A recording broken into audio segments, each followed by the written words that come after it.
Qala Ibnu Athaillah Sakandari qaddasallahu sirrahu, Imam Ibnu Athaillah yang wafat tahun 709 Hijriah mengatakan, ma taraka minal jahli syai'an. Jadi ciri-ciri orang yang tidak kenal Allah ini ada di sini. Kita kenal Allah atau tidak? Nanti dijawab di sini. Ma taraka minal jahli syai'an. Tidaklah seorang hamba meninggalkan lingkaran kejahilan. Apa ciri-cirinya? Selama man arada an yuzhira fil waqti ghayra ma azharahu Allah fi. Selama hamba itu menginginkan sesuatu terjadi sedangkan Allah belum menginginkannya. Artinya keinginan dia tidak selaras dengan keinginan Allah. Saya mau tanya dari hati paling dalam, Pak, ini iman kita. Virus Corona, COVID-19 ini kehendak Allah atau bukan? Kehendak Allah. Berarti Ahlus Sunnah sudah. Yang mengatakan bukan kehendak Allah bukan Ahlus Sunnah. Ya, kita sebut Qadariyah, bukan Qadiriyah. Ya. Qadiriyah pengikut Syekh Abdul Qadir Jilani, Ahlus Sunnah. Kalau Qadariyah yang menolak takdir, pengikut Amr bin Ubaid, dia dulu pernah belajar kepada Sayyidina Hasan al-Basri, muridnya Ali bin Abi Thalib juga. Jadi Hasan al-Basri murid Ali, punya murid Amr bin Ubaid, tapi berkhianat kepada gurunya, namanya Amr bin Ubaid. Sehingga Ibnu Umar mengatakan, inni bari'um minhum, aku terlepas daripada mereka. Bahkan Al-Haris Al-Muhasibi yang punya ayah Qadariyah, dia tidak mau menyolatkannya karena bagi dia kafir, menolak rukun iman yang ke-6. Ada sampai begitu ya. Tapi Imam Abul Hasan Al-Ash'ari mengatakan tidak sampai kafir, dia cuma sesat, dolal. Ya, wallahu ta'ala alam. Jika memang virus ini, bahkan mungkin setelah 2 tahun, 3 tahun kita lagi asik-asik, tenang-tenang, udah bebas, udah dapat vaksin, mungkin muncul lagi, siapa tahu. Kita kan nggak ngerti ya. Tapi dari prediksi orang-orang yang sudah biasa berhadapan dengan ini, mereka mengatakan nanti juga akan ada lagi. Lalu kita berkeinginan agar terbebas dari virus ini secepatnya, sedangkan Allah belum menginginkannya. Nah, ini termasuk orang-orang yang belum keluar dari lingkaran kejahilan, tidak mengenal Allah Subhanahu wa ta'ala, bahwa Allah jika berkehendak ya suka-suka dia. Begitu ya. Nah, disebutkan dalam bab ini tidak hanya masalah takdir. Kita ngajar orang, ingin hati kalau ngajar orang apa? Orang itu cerdas. Bapak, ibu kalau nasihatin anak pengen anaknya berubah, benar nggak? Tapi anak langsung berubah nggak? Guru ngajar muridnya langsung berubah nggak muridnya? Belum tentu. Nah, maka disebutkanlah di sini, ya. Man amala al-khalqa bisyari'ah tala khasmuhu ma'ahum. Jika engkau, jadi kita ini berinteraksi dengan manusia berdasarkan hukum zahir, hukum syariat yang zahir, halal, haram, sunnah, bid'ah, boleh, tidak boleh, talal khasmu ma'ahum, maka permusuhanmu akan banyak dengan mereka. Coba aja lihat, Pak. Kalau nggak ngerti nih belajar syariatnya, imam kunut aja rame sampai masuk ke TV kan. Ada yang mukul imam karena kunut.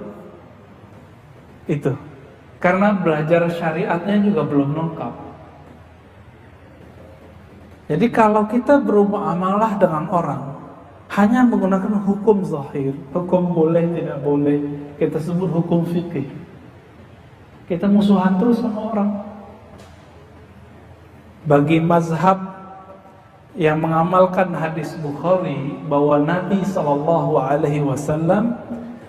melarang memanjangkan sarung di bawah mata kaki. Ngelihat imam kita di bawah mata kaki itu nyeseknya bukan main itu. Ya, wah imamnya ahli bid'ah nih. Sebaliknya, para imam yang mengerti hadis ini membaca hadis Bukhari juga bahwa Nabi pernah sholat sarungnya di bawah mata kaki. Ya ketawa ngeliatin orang yang celana dan sarungnya jingkrang. Akhirnya sama-sama bermusuhan. Maka beliau kasih jalan keluar. Apa jalan keluarnya? Wa man amalahum bil haqiqah hadzarahum.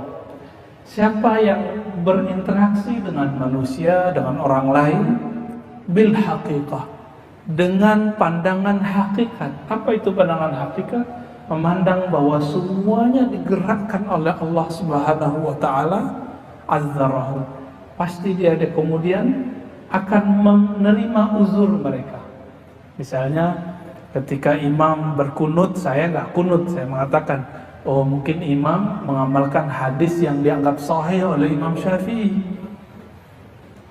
Kalau saya berkunut, imam saya nggak kunut, apa yang saya katakan?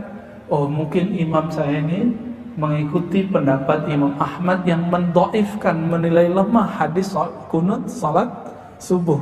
Beres semua. Selesai itu ya. Cuma orang kan tidak mau.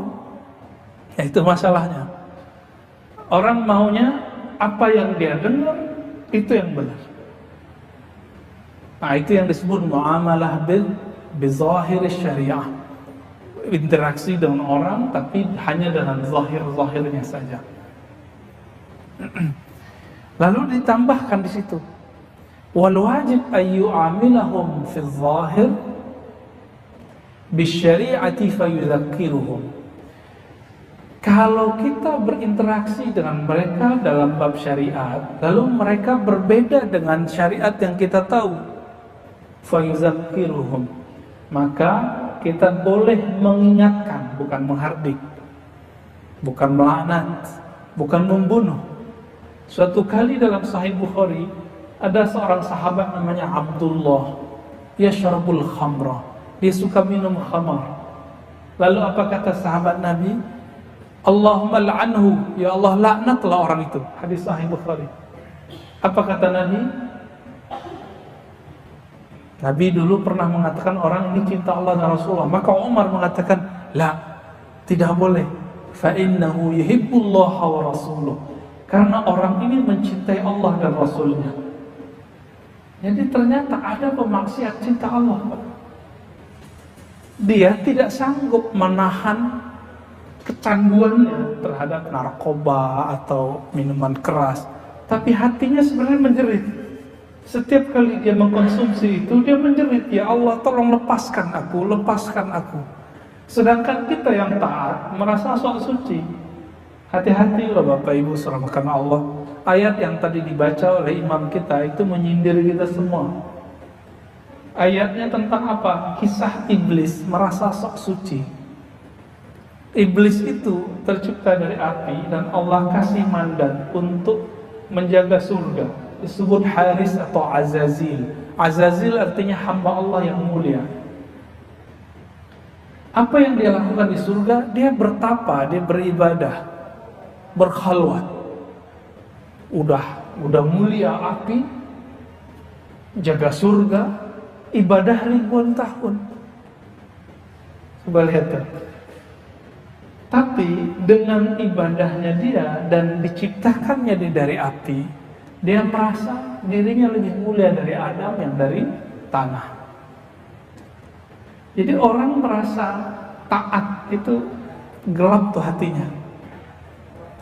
Maka dalam agama kita diajarkan ada dua hijab yang membuat kita terhalang untuk memandang keindahan Allah Subhanahu wa taala. Itu ada dua hijab.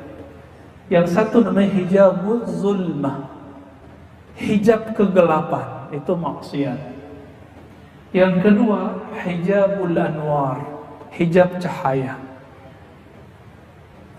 Hijab cahaya itu ditandai dengan taat, sedekah, tahajud, sholat jamaah, pengajian, penampilan sunnah, pakaian syar'i, itu hijab Pak. Hijab apa? Kalau saya merasa soleh, saya terhijab. Apa arti hijab? Terhalang dari Allah Subhanahu wa Ta'ala. Kalau saya merasa suci dengan taat itu, hijabnya bertambah lagi. Nah, ini yang terjadi pada iblis. Maka iblis itu udah diabadikan ya, laknatullah alaih, Allah melaknatnya. Adapun yang kedua, hijab zulmah, hijab kegelapan tadi. Hijab kegelapan ini ketika orang maksiat. Tapi ingat, maksiat itu jika membuat orang sadar kepada Allah, hina kepada Allah, itu lebih baik daripada dia seperti iblis, taat ribuan tahun tapi merasa lebih suci. Namun yang afdal, yang ideal, dia taat dan tidak kena hijab. Nah, itu siapa? Nabi Muhammad sallallahu alaihi wasallam. Ya. Nabi Muhammad tidak ada penghalangnya dengan Allah kecuali qaba qausaini au adna, seperti dua busur panah saja. Nabi Adam masih banyak, Nabi Nuh masih panjang, Nabi Musa juga tebal, apalagi kita. Ya, apalagi kita. Bapak Ibu yang melakukan Allah, maka setiap kali kita memandang makhluk, kita pandang makhluk nih, bermuamalah dengan syariat boleh nggak? Boleh, untuk mengingatkan dia. Tapi secara qalbi, secara rohani, kita pandang secara hakikat bahwa itu semua terjadi karena kehendak Allah Subhanahu wa Ta'ala. Jadi kalau ada orang bertanya, apakah taat dan maksiat itu kehendak Allah? Iya. Tapi kita diberi oleh Allah ruang dalam diri yang disebut ikhtiar. Ikhtiar itu, nah ikhtiar inilah yang berkelahi dalam diri. Kalau orang maksiat, dia berpikir, ini maksiat nih, saya harus meninggalkannya. Pernah nggak merasakan begitu, Pak? Ya, nah itu ikhtiar itu yang harus kita kuatkan. Kalau orang taat, apa ikhtiarnya? Menjaga keikhlasan. Kenapa Nabi Adam dijadikan Allah simbol untuk malaikat sujud? Padahal Nabi Adam itu disebutkan dalam Al-Quran yufsid, ya, merusak bumi. Yang kedua yasfikud dam, maksudnya menumpahkan darah. Dua, itu udah kelihatan sama malaikat, udah terlihat oleh iblis. Sorga itu di atasnya langsung Firdaus, ya, memandang mereka ke atas langsung arasy Allah. Mereka bisa melihat di Sidratul Muntaha itu ada banyak rahasia-rahasia Allah di situ yang disebut dengan Lauh Mahfuz. Di situ udah tertulis semua takdir. Jadi iblis itu udah melihat, Musa begini, Adam begini, ntar semua keturunan Adam itu pasti suka maksiat. Saya kan ahli taat. Ya, ini rasis, ya. Jadi ada rasis dalam diri iblis.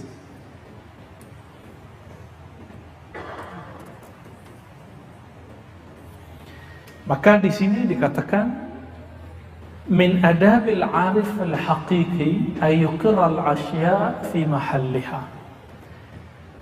Di antara adab orang yang kenal kepada Allah adalah menetapkan sesuatu sesuai dengan takdir Allah Subhanahu wa Ta'ala. Ini beda dengan serba takdir. Serba takdir itu bersembunyi dengan kehendak Allah dalam bermaksiat. Ini kelompok namanya Jabariyah. Kelompok yang disebut dalam bahasa ilmiah fatalis. Kalau dia ditanya kenapa ente korupsi, wah ini kehendak Allah gitu. Kenapa kamu maksiat, wah ini kehendak Allah. Nah, ini nggak benar. Ngomong begitu cuma boleh di kolbu. Secara hukum akli tidak boleh. Kita ngomong nggak boleh.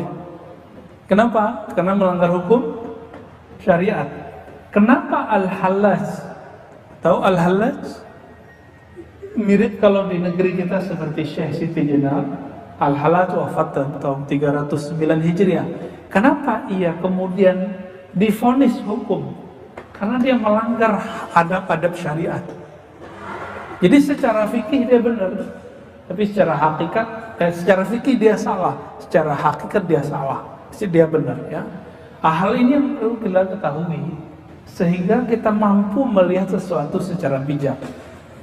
Wa yusayyiru ma'aha ala sayriha, membiarkan sesuatu mengalir sesuai dengan jalur takdirnya. Nah, ini yang disebutkan oleh Imam Ibnu Athaillah tentang ciri-ciri orang yang kenal Allah Subhanahu wa ta'ala. Nah, maka Sayyidina Umar ketika melihat ada orang yang mabuk-mabuk tadi, Sayyidina Umar itu kalau melihat ada orang mabuk itu dipukul dijilid 40 kali Pak. Yang kedua 40 kali, yang ketiga 80 kali. Tapi Umar tidak pernah menghardiknya. Umar tidak pernah mengatakan ente terlaknat. Beda dengan kelompok yang kecil yang tadi mengatakan Allahumma la'anhu, ya Allah laknatlah peminum khamar ini. Tapi Sayyidina Umar tidak pernah melaknatnya karena beliau mendengar langsung Rasulullah mengatakan fa'innahu yuhibbullaha wa rasulah, karena dia mencintai Allah dan Rasulnya. Jangan-jangan pemaksiat yang selama ini kita hina itu lebih mulia daripada kita hatinya ya.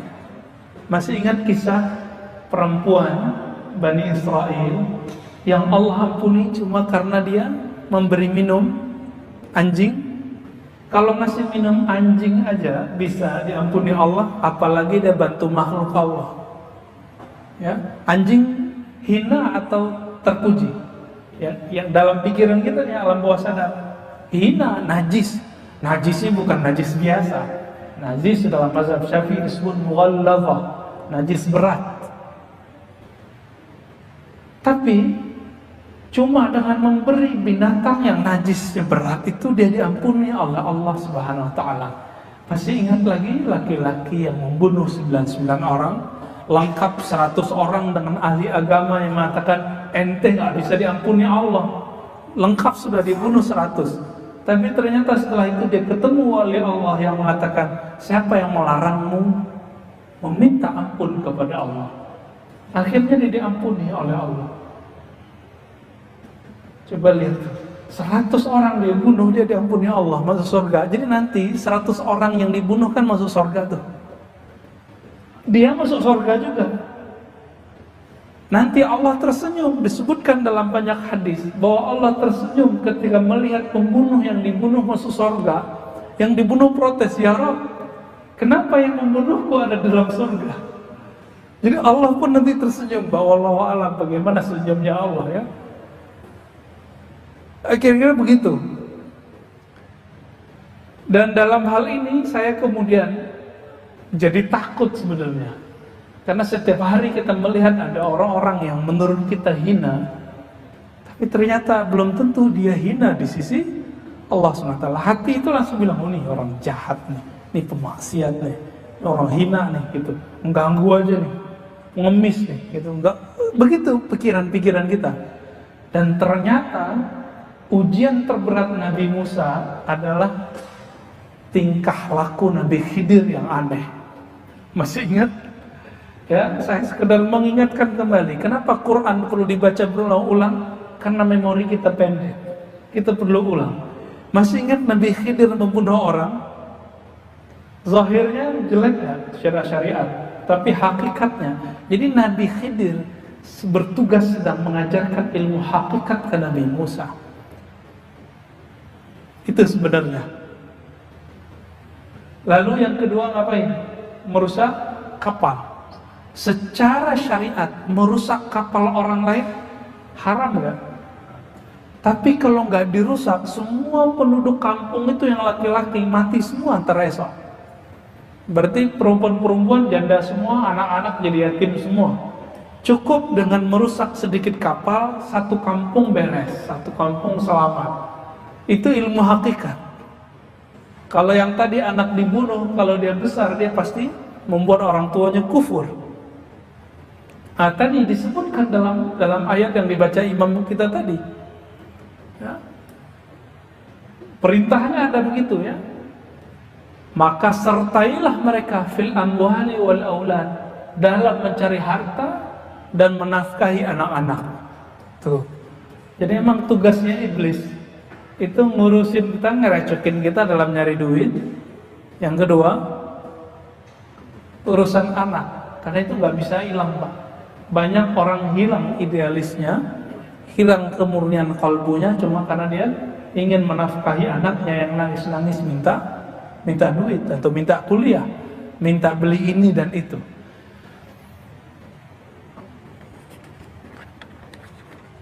Kita lanjut teksnya supaya nggak keluar dari teks ini. Maka ada sebuah asar ya, hadis qudsi, Allah Subhanahu wa taala berfirman, "Man lam yarda biqada'i." Siapa yang tidak ridho dengan takdirku, wa lam yasbir ala bala'i, tidak mau tahan terhadap bala bencana yang aku turunkan termasuk virus sekarang, falyakhruj min tahti samai, maka keluarlah dari kolong langitku, waliyattakhir rabban siwai, dan carilah Rabb Tuhan selainku. Bisa nggak nyari Tuhan selain Allah, Pak? Udah nggak bisa lagi kita ya. Maka Imam Abu Utsman Ad-Darani mengatakan, "Mundu 40 sanah ma aqamani Allah Ta'ala fi halin fakarihtuhu." Jadi beliau selama 40 tahun melatih kalbunya. Apa kata Imam Ad-Darani? Aku melatih kalbuku selama 40 tahun agar tidak pernah berburuk sangka atau merasa hebat sendiri ketika mengalami sesuatu takdir. Beliau nggak pernah. Baik buruk, senang, susah, beliau kemudian mencoba untuk ridho. Bapak Ibu yang hidup di zaman ini nyesel nggak dengan adanya corona? Kok saya masih hidup gitu? Kita takut-takutin, ntar 2023, 2024 kali ada lagi virus lebih gede, gimana? Serem gak tuh? 2024 nanti kan ada kontestasi pemilihan umum lagi, itu lebih serem lagi Pak nanti itu. Kemarin 2019 kelihatan seremnya gimana? Nanti mungkin 2 kali lipat dari itu, cuma dengan formulasi yang berbeda. Kita kan nggak tahu. Karena emang Nabi sudah mengabarkan di akhir zaman itu ya huru hara tambah besar. Tambah besar, Pak. Ini nggak tahu nih masjid ini kalau direnov nggak selesai sebelum 2023 2024, saya nggak yakin selesai, Pak. Saya nggak yakin selesai. Ini corona aja kita udah kayak seok-seok udah, ya. Gimana Pak pengurus?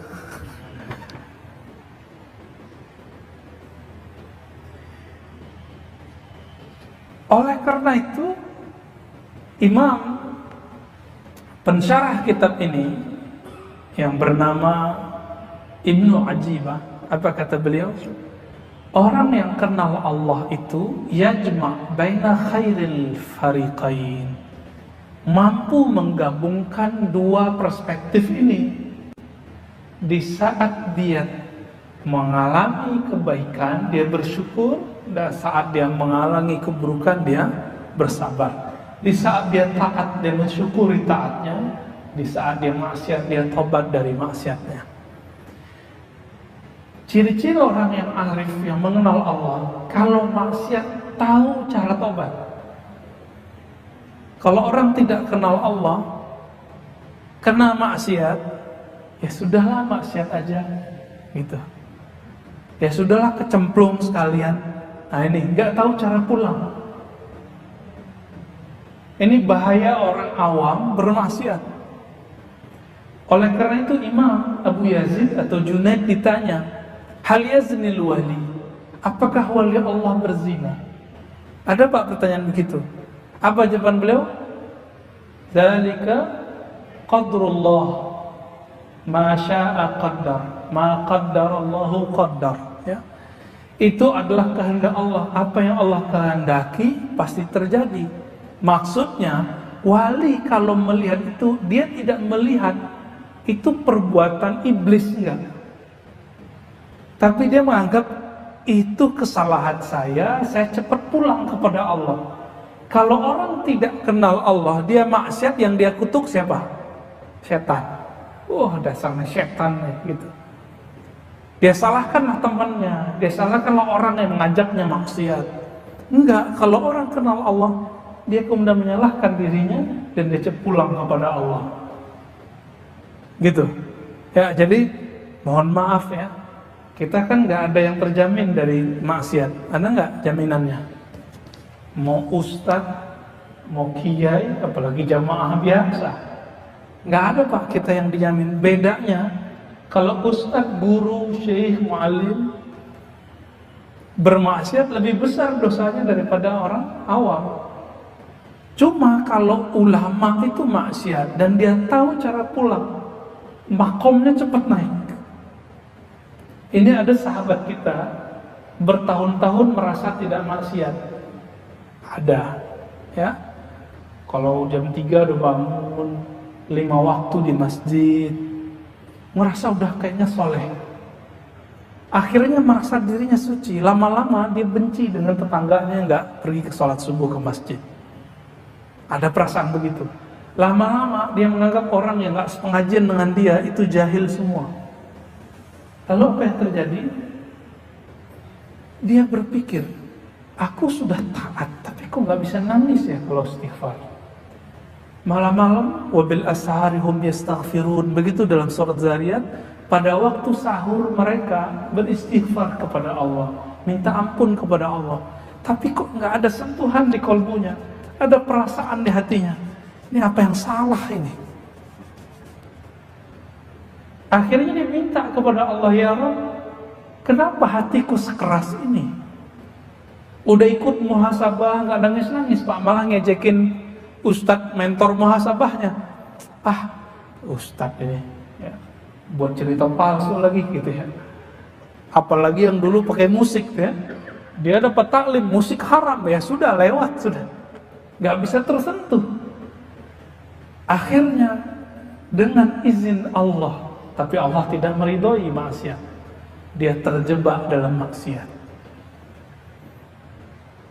Ketika dia terjebak maksiat, dia terpapar maksiat, lagi asik-asik maksiat, selesai maksiat itu dia lakukan. Kan dalam hadis dikatakan, apabila syaitan selesai menggoda Bani Adam maksiatnya, maka dia pergi. Jadi habis orang maksiat tuh iblisnya pergi Pak. Kalau iblisnya pergi, setannya pergi, apa yang terjadi? Maka si manusia itu menyesali dirinya. Nah, tinggal dilihat, dia menghujat setan atau dia menganggap dirinya yang hina. Disinilah dia bertemu, terbukalah hijabnya saat selesai bermaksiat. Di situ dia nangis, malam hari dia bangun, ya Allah, tadi pagi, tadi siang aku bermaksiat dan aku merasa paling hina ya Allah. Jadi jangan-jangan orang yang bermaksiat itu lebih lembut hatinya daripada orang yang taat sok suci ya. Tapi alangkah indahnya jika ada orang taat merasa dirinya belum sempurna taatnya, sehingga dia menangis ketika dia taat. Dia berpikir, ya Allah, saya sudah sholat tapi kok belum khusyuk.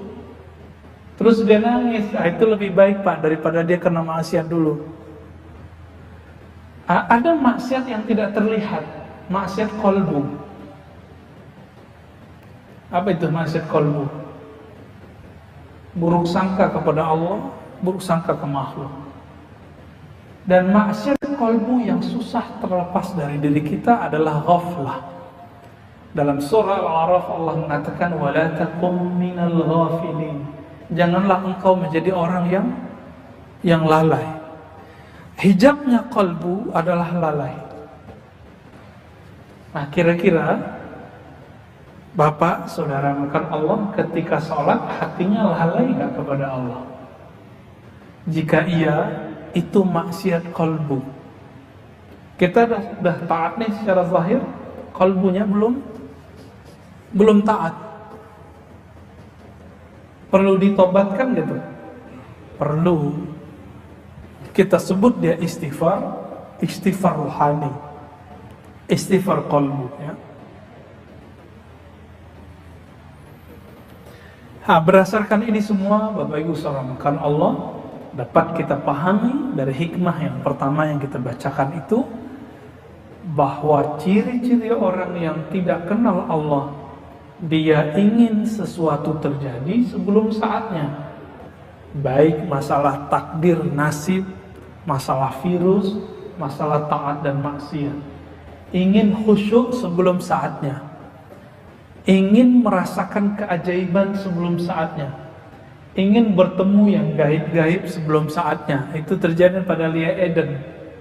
Karena ingin melihat yang gaib sebelum saatnya, sekarang dia ngerasa jadi Jibril. Almarhum dosen saya, Prof. Bambang Pranowo aja pernah ikut, Pak. Profesor itu, orang pesantren.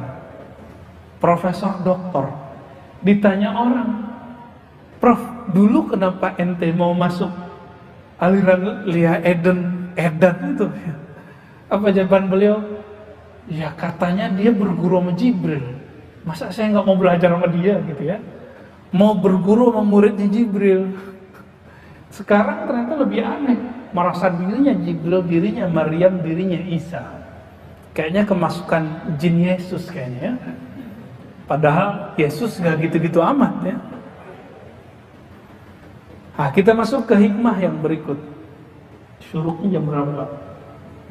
5.5 ya, oke dikit lagi deh. Hikmah yang berikut. Ihalatukal a'mal ala wujudil faragh min ru'unatin nufus. Ciri-ciri orang yang jiwanya kacau, ru'unatin nufus. Kita ini kacau apa enggak nih? Kalau tadi ciri-ciri orang tidak kenal Allah, sekarang nafsiyah, sisi basyariah, sisi manusiawi kita kacau atau normal? Apa ciri-cirinya? Ihalatul a'mal inda wujudil faragh. Menunda-nunda amal soleh sedangkan ada waktu luang. Mohon maaf, selama COVID ini banyak waktu luang atau tidak? Banyak ya. Banyak kerja dari rumah atau kerja di mana? Kita kalau kerja di kantor itu harus kena macet dulu ya. Pulang macet lagi. Ini enggak, Pak. Capeknya udah hilang. Lalu dulu kita ngomong, nanti kalau saya pensiun, kalau liburan, saya mau tahajud deh, mau khataman Quran. Mana tuh? Cita-citanya dulu tuh mana gitu. Jangan diundur lagi, Pak. Mumpung COVID masih ada, coba deh buat sholat sunnah jamaah di rumahnya ya, hidupkan sholat tasbih di rumahnya. Sudah tahu cara sholat tasbih ya? Tanya ke guru-guru kita atau imam kita nanti, apa cara sholat tasbih? Itu sholat betul-betul berkah sekali. Oh Ustadz, kata orang itu bid'ah. Loh, bid'ah dengan hadis dhaif beda. Dalam hadis Ibnu Majah dan hadis Abu Daud disebutkan bahwa sholat tasbih itu sahih. Yang dhaif itu riwayat Tabrani dalam kitab Al-Mu'jam. Betul, riwayat sholat tasbih yang disampaikan oleh At-Tabrani hadis dhaif. Tapi yang riwayat Imam Ibnu Majah hadisnya sahih. Maka silahkan diamalkan, Pak. Gak sanggup tiap hari sekali seminggu, gak sekali sebulan, kalau gak sekali seumur hidup. Itu sedekahnya badan itu, sholat tasbih itu.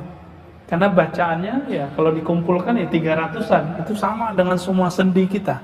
Sendi kita semuanya 300-an, 360-an lah. Coba nanti pulang ke rumah, beri cahaya lampu rumahnya dengan cahaya tasbih.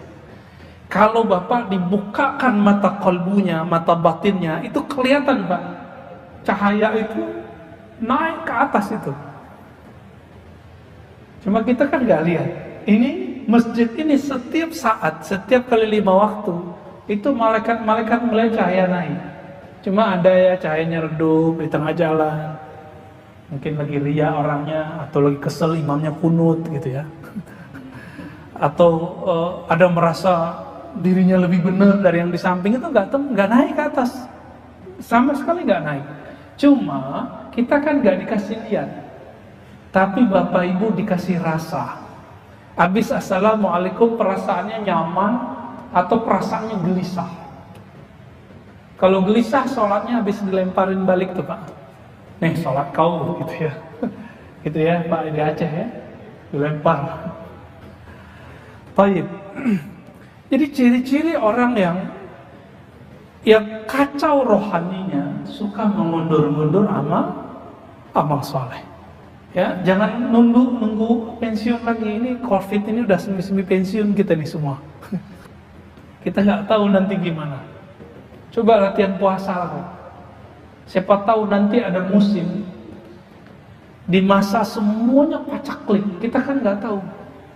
Kalau mukmin sudah biasa puasa rohani ditambah, artinya kalbunya hanya bergantung kepada Allah. Insya Allah nanti ketika masa itu datang, dia tidak akan menjadi pengikut Dajjal. Ternyata ujiannya Dajjal itu nanti cuma satu, yang paling berat, ujian perut. Itu paling berat. Ujian perut itu kiai aja lewat. Kiai aja lewat. Paham maksud saya? Ya. Kenapa ada kiai komersial? Kenapa ada ustadz bertarif? Itu urusan perut semua. Dan Allah telah menyinggung itu. Apakah mereka tidak baca ayat itu? Ittabi'u man la yas'alukum ajra. Ikutilah orang yang tidak pasang tarif. Ini baru mu'alaf, diundang keluar kota, langsung minta panjer 5 juta. Ya, saya nggak usah sebut lah namanya siapa. Ngisi juga di sini. Ya.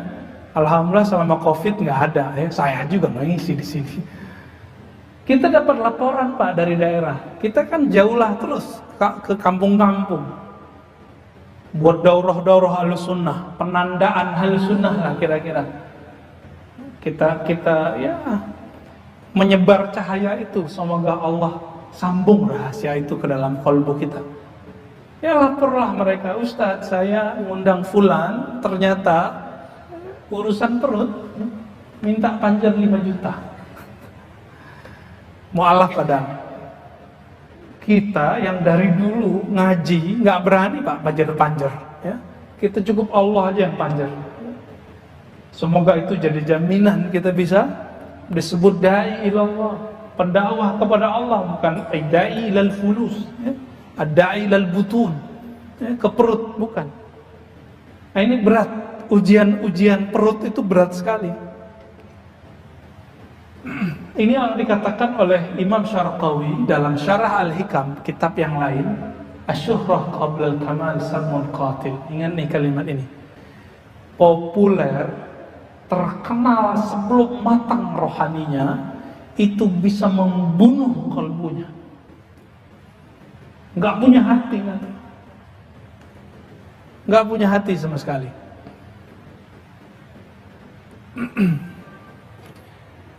Jadi kalimat Imam Natta'illah ini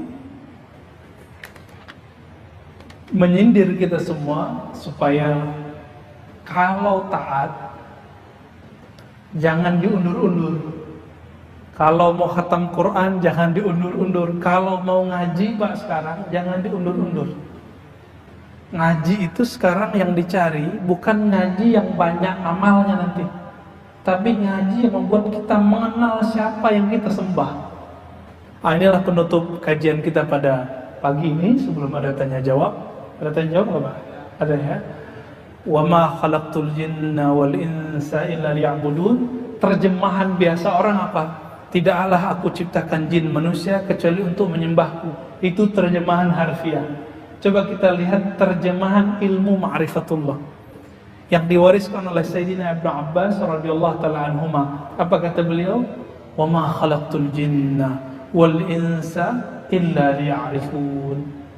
Tidaklah Allah menciptakan jin dan manusia kecuali untuk mengenal yang disembahnya. Saya mau tanya Pak, udah kenal belum dengan siapa yang kita sembah? Oh ya, guru saya dulu ngajarin kita sembah Allah, kita sama Allah. Kalau begitu kita disebut abid, ahli ibadah aja. Dari tadi kita menyebut arif, abid. Apa beda abid dengan arif? Abid itu menyembah Allah karena ada maunya. Mau dapat surga, mau dapat bidadari 72, ya. Jadi surganya, mohon maaf, surga seksual, surga hasrat. Benar gak tuh? Boleh nggak? Boleh, tapi levelnya masa dari dulu ngaji begitu-gitu aja? Ini ngaji udah setiap pagi Pak? Udah? Belum, baru Sabtu Minggu, Sabtu Ahad. Baru 2 hari seminggu ya. Tapi kalau hari biasa kan 2 kali sehari. Ba'da maghrib, ba'da isya. Sekarang yang perlu kita butuhkan di akhir zaman tidak hanya bagaimana cara memperbanyak amal, tapi mengenal siapa yang kita sembah dalam beramal. Nanti kalau sudah sampai pada ma'rifatullah, dijamin Pak, kalau nanti datang si Dajjal pembawa fitnah itu, kita nggak akan berubah. Tapi kalau ahli ibadah aja, nanti hidup di masa Dajjal, mending Bapak minta meninggal sebelum itu ya. Nggak akan kuat. Urusan perut ya, bahkan Dajjal kalau sudah keluar itu, anak istri itu bisa jadi diperkosa oleh tentara-tentaranya. Kita dituntut, kamu ikut saya atau gimana? Diancam. Nauzubillah min zalik. Nauzubillah min fitnatil Masihid Dajjal. Ya, semoga kita terjaga dari fitnah Masihid Dajjal. Dan saya meyakini virus-virus huru-hara sekarang itu bagian dari skenario-skenario itu. Tapi saya nggak mau seperti kawan-kawan kita yang terlalu buru-buru mengatakan Dajjal sudah keluar, Mahdi sudah keluar ya. Itu sama dengan menghendaki sebelum Allah menghendaki. Udah jalani aja gitu. Kira-kira begitu. Jadi menyembah kepada Allah, lalu kenallah Allah yang kita sembah. Nah, kalau sudah kenal gak akan lagi berubah itu imannya, insya Allah. Ini yang dikatakan oleh Heraklius ketika ditanya oleh Sufyan. Apa kata Heraklius? Adakah umat Muhammad yang murtad? Apa jawaban Sufyan? Tidak. Lalu Heraklius mengatakan, betul. Jika iman nurnya telah masuk ke relung-relung kolbu, dia tidak akan pernah keluar. Maka dalam bab akidah, siapa yang benar-benar mukmin tidak akan pernah murtad. Tapi kalau dia baru level muslim, pasti bisa murtad. Mungkin murtadnya bisa bolak-balik 1000 kali kan? Ya. Kira-kira itu Bapak Saudara makan Allah. Nanti sholat syuruknya diundur aja, ya. Karena sholat syuruk itu waktunya sampai sebelum duha.